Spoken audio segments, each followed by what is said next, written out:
Jai Radha Madhava Kunja Hari.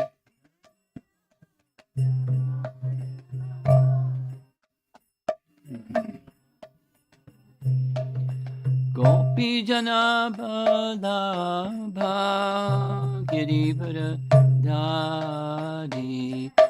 Gopi Jana Balabha Girivara Dhari. Gopi Jana Balabha Girivara Dhari.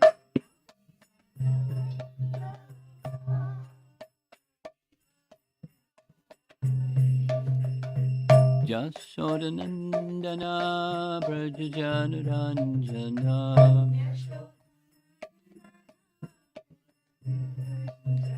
Jasodanandana Brajajanuranjana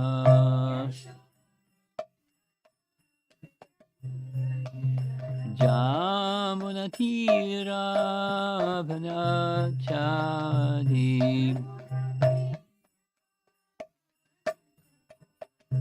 Jamunatira Vanachadi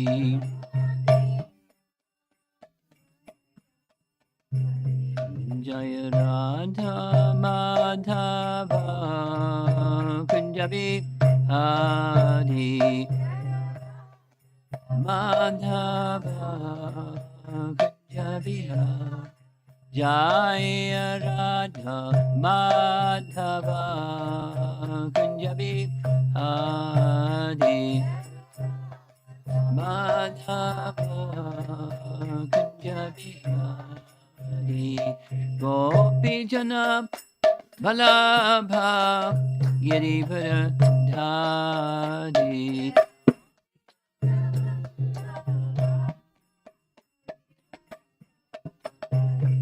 Gopi Jana Balabha Girivara Dhari.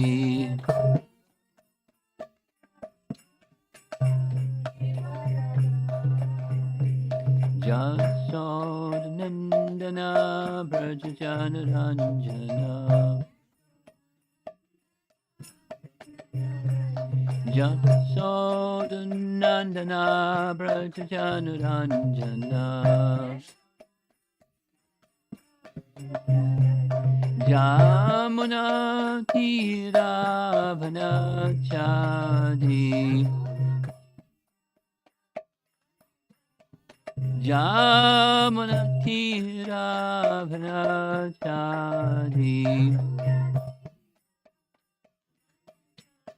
Jaya Radha Madhava Kunjabi Adi Madhava Kunjabi Jaya Radha Madhava Kunjabi Adi Madhava Kunjabi Adi.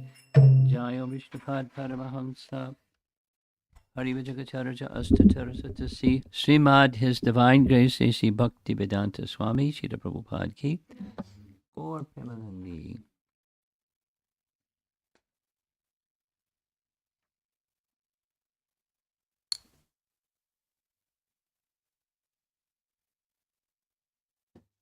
Om Namo Bhagavate Vasudevaya.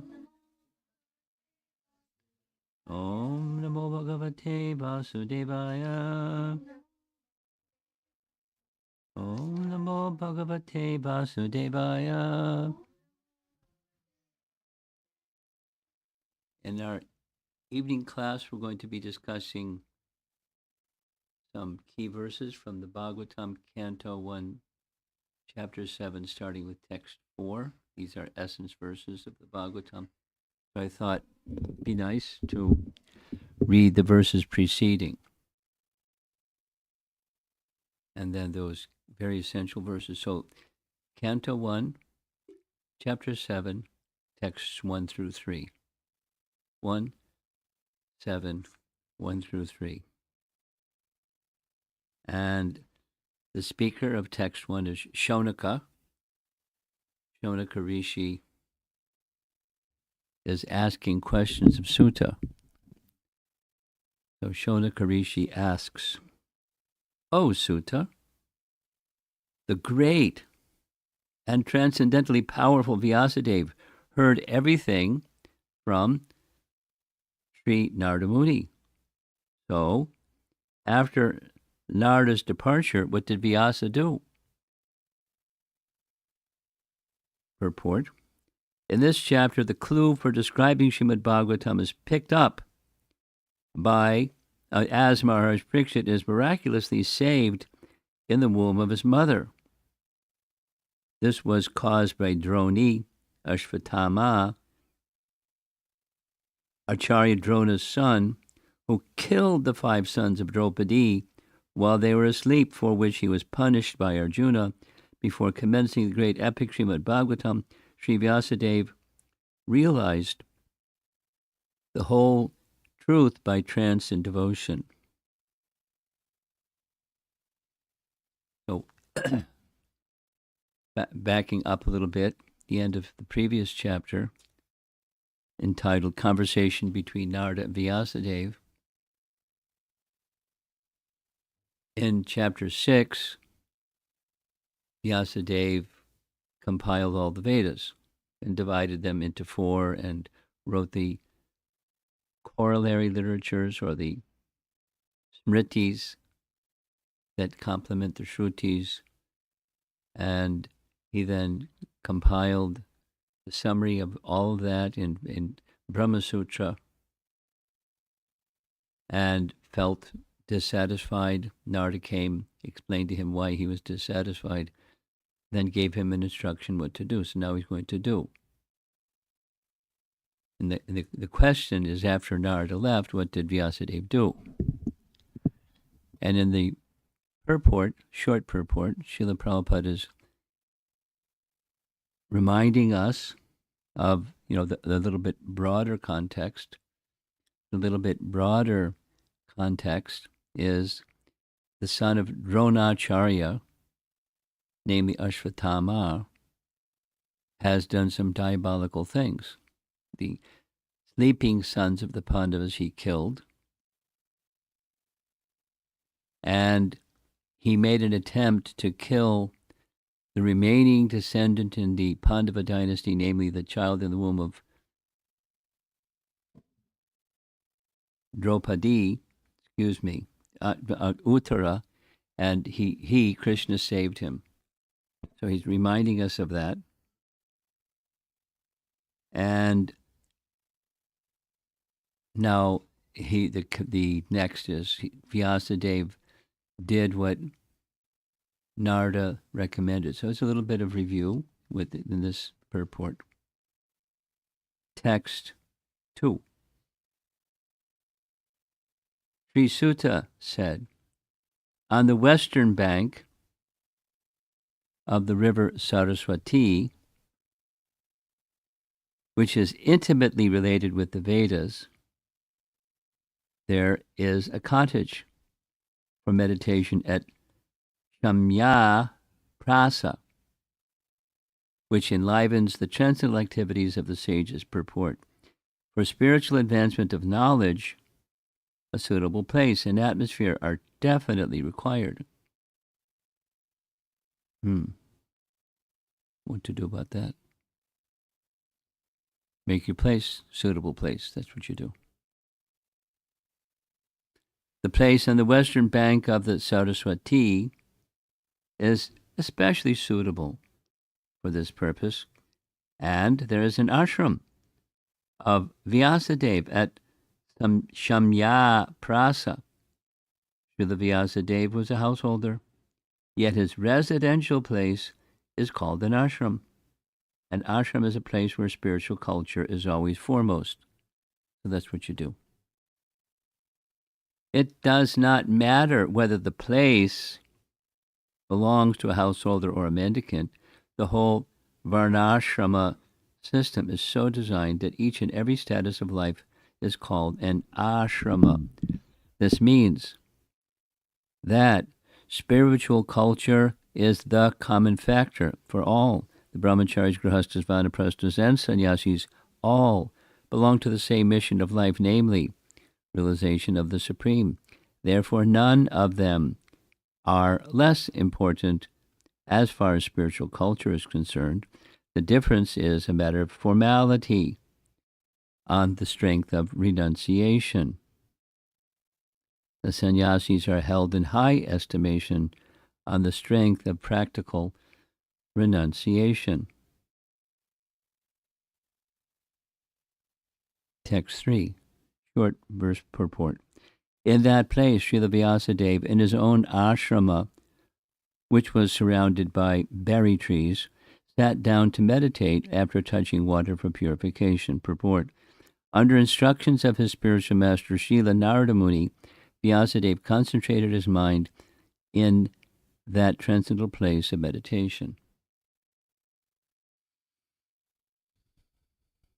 Now, the timing is the juncture between the previous age and this present age, because from the time of Krishna's departure, there's a short juncture or sandhi. And during this sandhi, juncture of time, this is when Vyasadeva was contemplating what to do about the oncoming Kali Yuga. And symptoms were already starting to show, just like when it's dawn or sunset. There's symptoms. The sun is coming, the sun is setting. So he saw the symptoms, plus he is a sage and he knows past, present, and future perfectly well, but externally symptoms, scripture confirmation, and so he wanted to do something. Quite natural when somebody sees pervasive distress wanting to do something. And so on his initiative, based upon his understanding and realization as an avatar, he did what he is to do. He compiled the Vedas, etc., and felt dissatisfied, etc. Narada came, why am I dissatisfied?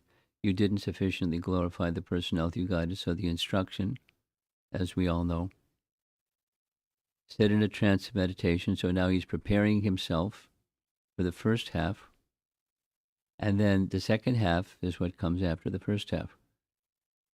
And that is what you realize in this trance of meditation, which we're going to discuss in an evening class starting with text 4. That should be the composition that will satisfy you, because that composition will be the mature realization of your experience during this samadhi. So being competent, Vyasadeva entered samadhi, but some preliminaries, he has an instruction to do so. And he purifies himself in various ways, as mentioned. And now he's ready to sit in trance of meditation. Now, what about us? Trance of meditation. And he sipped water for purification.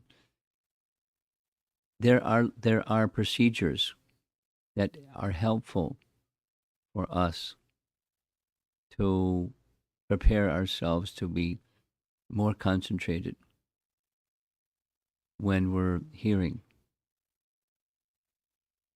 or chanting or praying or any of the 9 processes of bhakti. All those activities help in purification, and therefore for us, nashta prayeshu abhadreshu nityam bhagavata sevaya. We nityam,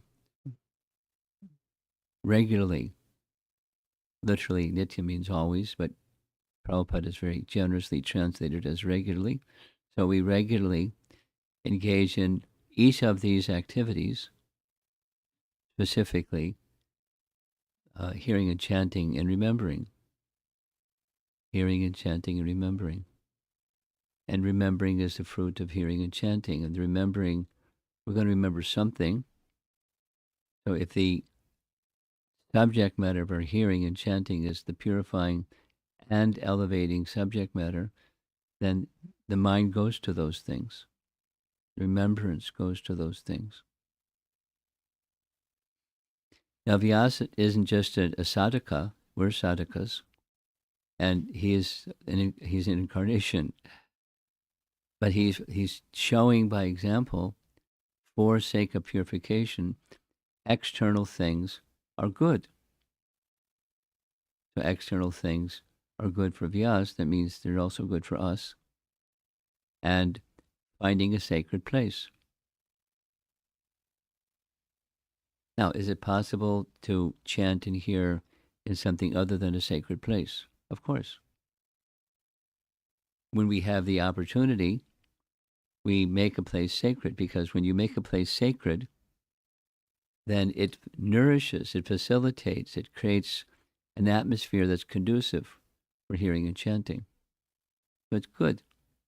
Find a place in your home, or if you don't have a home like me, then, wherever you are, where there's a path that you follow or a place of consciousness that you reach for that is conducive to hearing and chanting. And from that hearing and chanting, as the verse, Nashta Prayeshu Abhadreshu, by hearing and serving Bhagavan, by hearing about Bhagavan and hearing the person who gives these messages, both, then the inauspicious thing, the abhadras things, can be removed. The potency is there. So gradually,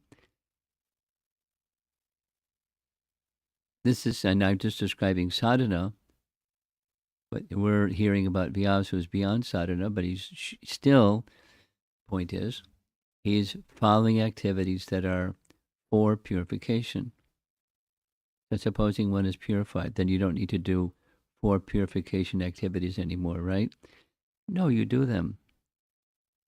Not mechanically or habitually, but they're auspicious, and it helps even for perfect persons like Vyasa, or those who are on the spontaneous platform.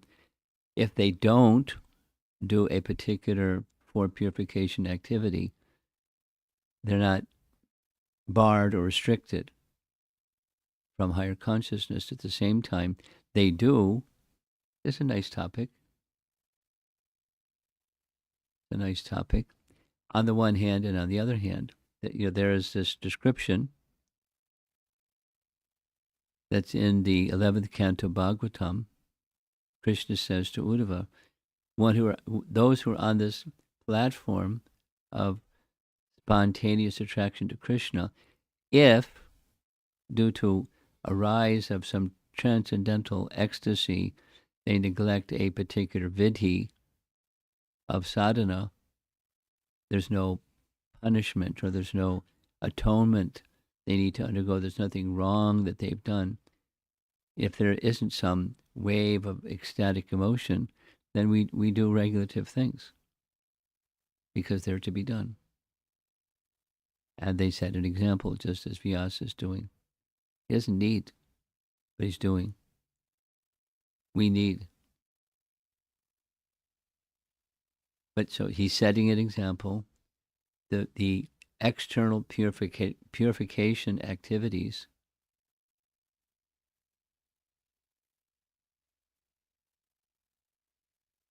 to help make the atmosphere of consciousness within ourselves conducive. 2 things, just to illustrate this. First of those 2 things, because I've been spending some time during the Udupi Yatra, following the Udupi Yatra, speaking to the Chinese devotees on Madhvacharya. Madhvacharya.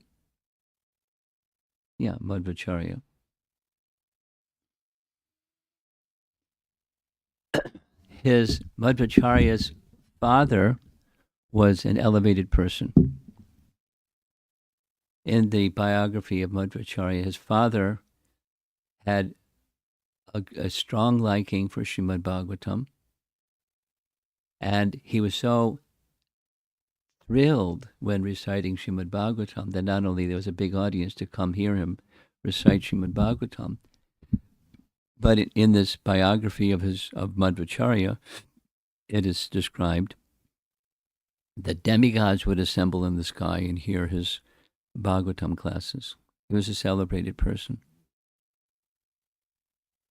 He had a daughter, and he was eager for a son. He's this elevated personality.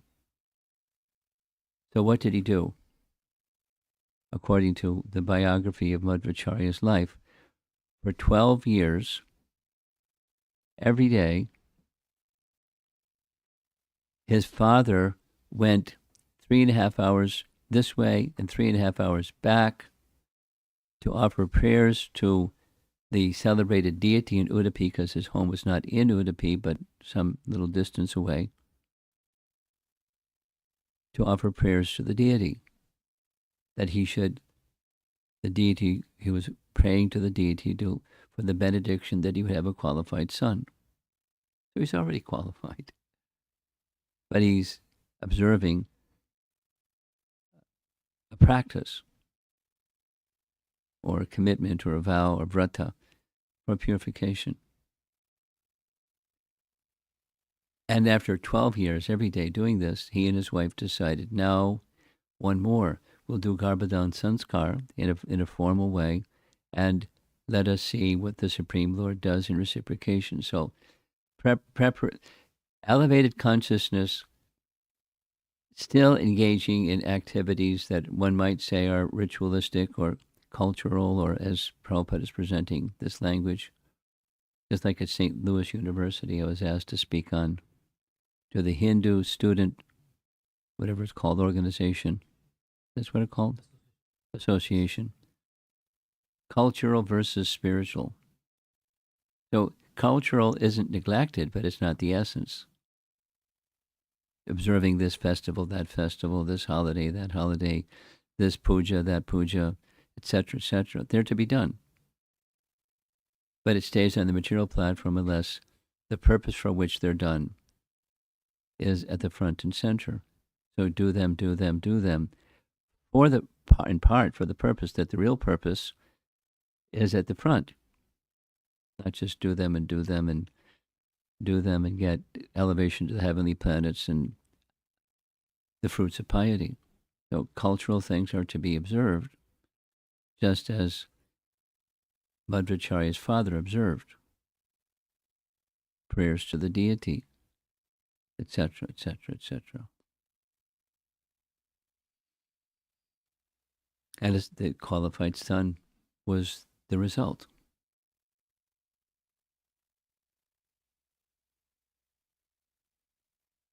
Another nice example, because this question came up in the course of the discussions about Chaitanya Mahaprabhu. Before Chaitanya, this is example number 2. Before Chaitanya Mahaprabhu was born, Jagannath Mishra and Mother Sachi had 8 daughters who, shortly after they were born, they died. 8. And then a son was born, Vishwarup, and then Chaitanya Mahaprabhu became the second son. So someone asked the question, is there a correlation between the 6 sons of Devaki that died shortly after they were born, and the whole story with Kalanemi and Marichi and everything? Is there a backstory for the 8 daughters?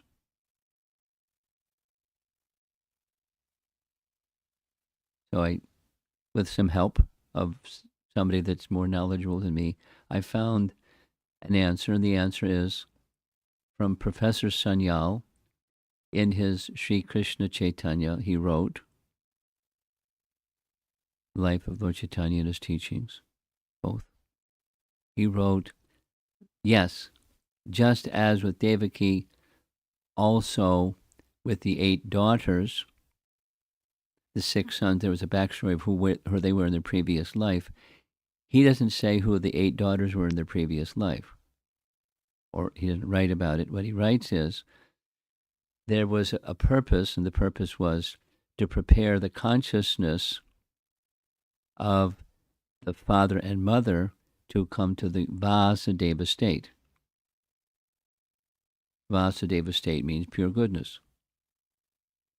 And so the 8 daughters represent the 8 elements and overcoming the affinity for all 8 elements so that the Vasudeva state could be achieved, so that Sachi and Jagannath Mishra could be in a position to become mother and father of the Supreme Personality of Godhead.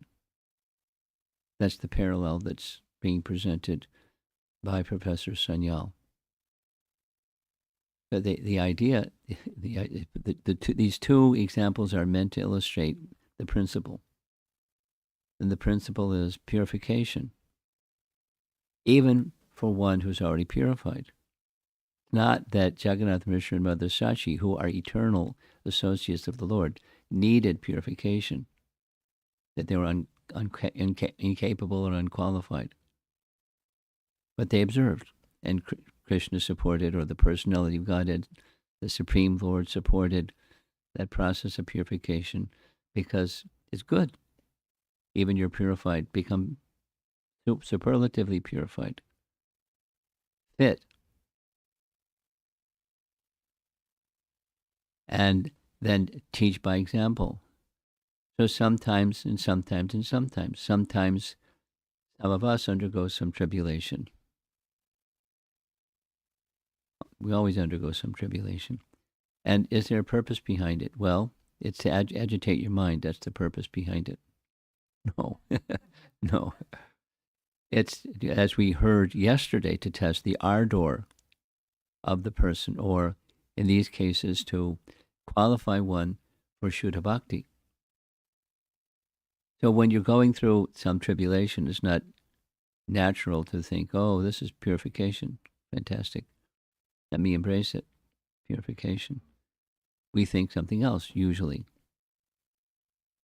And even if you embrace the purification principle,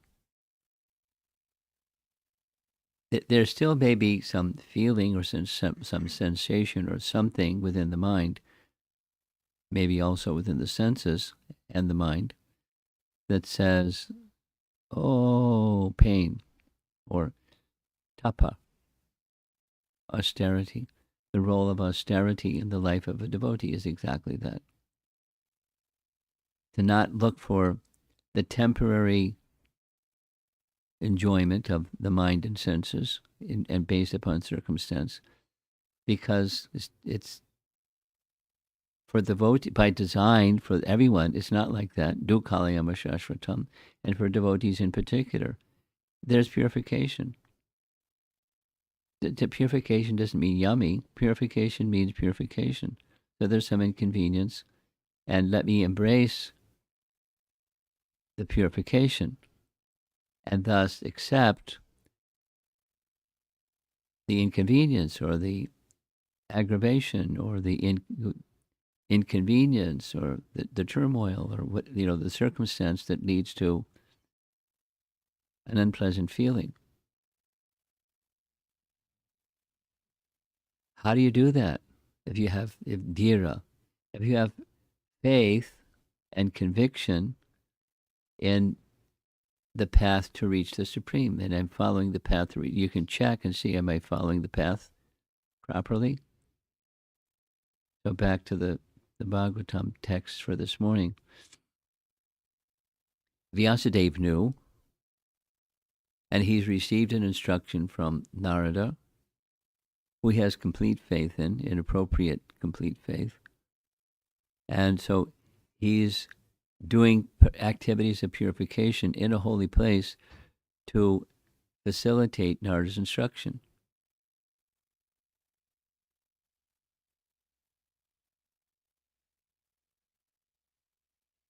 Let's take cleanliness, for example. It takes time, and it may be inconvenient, and whatever the plus minus. Cleanliness, please. It's a fundamental principle of preparing our hearts and our minds and our bodies for receiving the Supreme Lord and receiving messages of the Supreme Lord, and in this case with Vyasadeva, the realization that's going to come in, I guess it's tomorrow's class, about what he experienced, because the instruction was what you experience should be the subject matter of your next literary composition, namely Srimad Bhagavatam.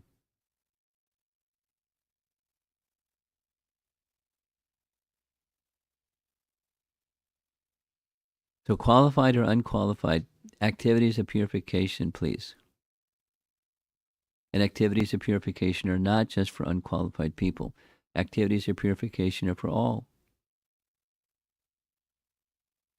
And once purified, that's further purification, the commitment to the principle of purity.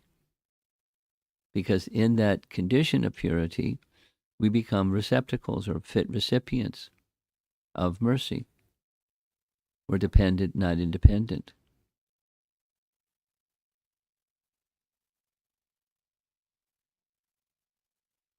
So tomorrow we're going to hear, starting verse 4, what was Vyasa's realization. He did the preliminary, and now we're going to hear a few of the verses of his realization, starting with text 4. And it's in short, it's also how to lead our lives. Sitting down in a trance of meditation, good luck. But the principle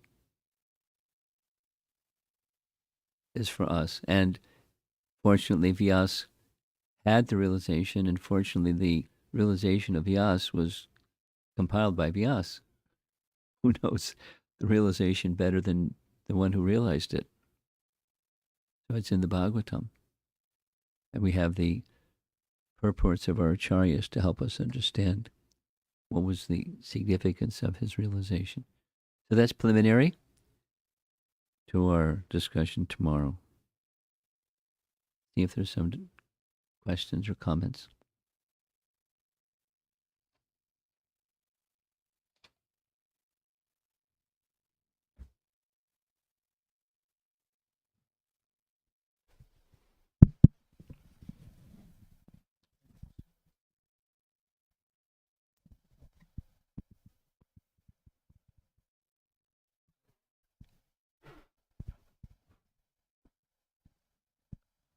Hare Krishna, Guru Maharaj. The last two points that Guru Maharaj mentioned really was very stuck with me. The activities for purification is necessary whether we are qualified or unqualified. Yes. And then the final statement was, when we are purified, we become receptacle for mercy. But then sometime when the purification happens, we are not, I don't want to say we are, I am not ready to. Not what? Ready for the purification. Like knowingly or unknowingly, I block or I'm unaware that purification is happening. What to do? What's the punchline? What to do? Okay. Stay with it.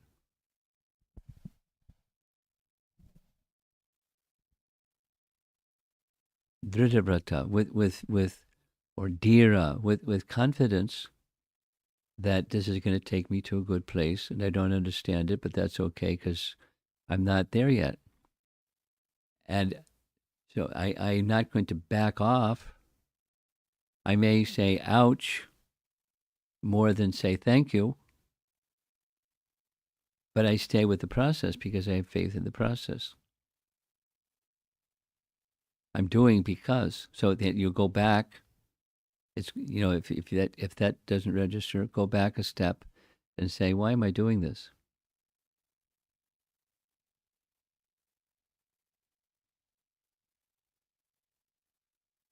I'm not clean. I'm not pure. And the purity makes me a fit receptacle, and so becoming pure, it's uncomfortable becoming pure because not that I dislike purity. I'm attached to status quo. And to me, that's who I am, and that's life. And the transition from impure to pure, it's uncomfortable.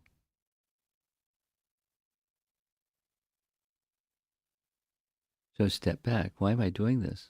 What is this really important? And those kinds of directional questions.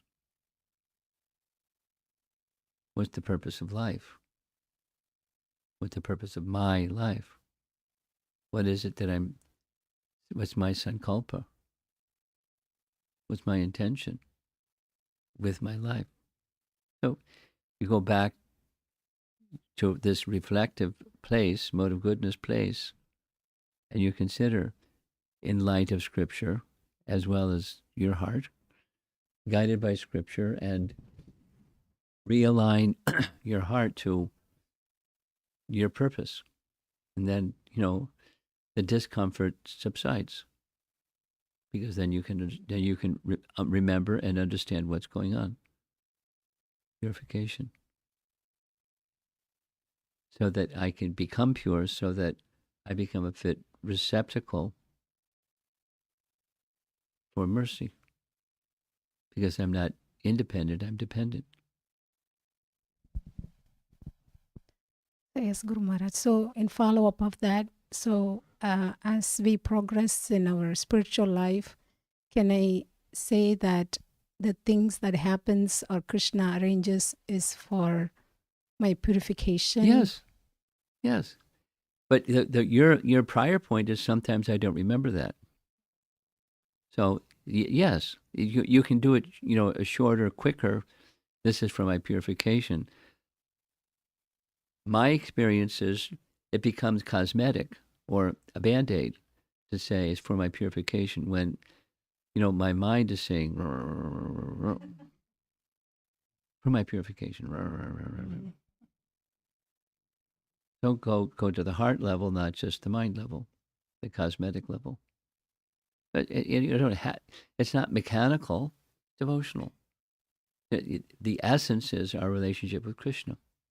And so you check in with your relationship with Krishna. Why am I doing this? What's going on here? And it's not a narrow margin of what Krishna is doing or can do in his dealing with us. But there's there a category or general categories, and it's the essence is those categories. It's relationship.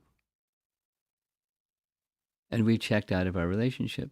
We're trying to check back in, and sometimes the mind complains about checking in process. So bear in mind why am I doing this? You revisit your goal and purpose of life, or it's a particular choice that you made by circumstances or within circumstances. It's strengthening, I call it strengthening the bhakti muscle.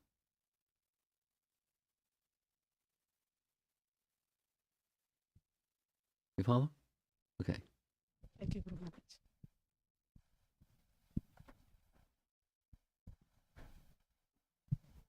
Krishna Krishna. Anything online? Okay. Anything in the room? Yes. Give this lady the microphone. So, Maharaj, I was thinking, how would an advanced devotee experience unwanted situations they may? How would they experience? Yeah. Depends upon their consciousness. Isn't it? Yes. Let's take the Pandavas. They're advanced devotees. They had unwanted experiences. How did they take it? in different circumstances, they had different responses.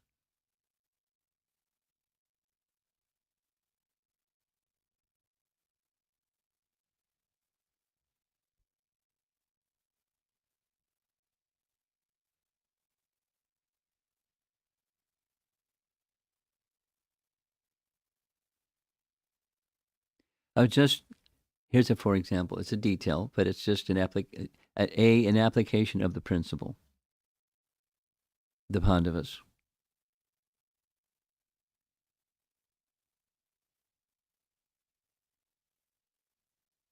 Arjuna was with Yudhishthira in the forest. They're in exile. And Arjuna's not in a complaining, why is this happening to us or to me mood, but his Kshatriya mood was there.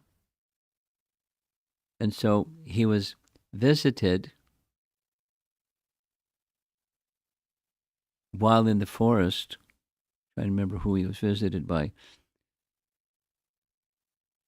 Someone. Narada or Lord Shiva or something. And the advice was, in order to be victorious, you're going to need powerful weapons. Oh, it was Indra. Indra visited, because Indra is Arjuna's father. So you're going to need powerful weapons. And I'll make arrangement for you to get powerful weapons, but you're going to have to go to the forest and undergo austerities to make yourself eligible. So it wasn't like, anyway, so he went to the forest and he did this austerity, that austerity, this austerity, that austerity.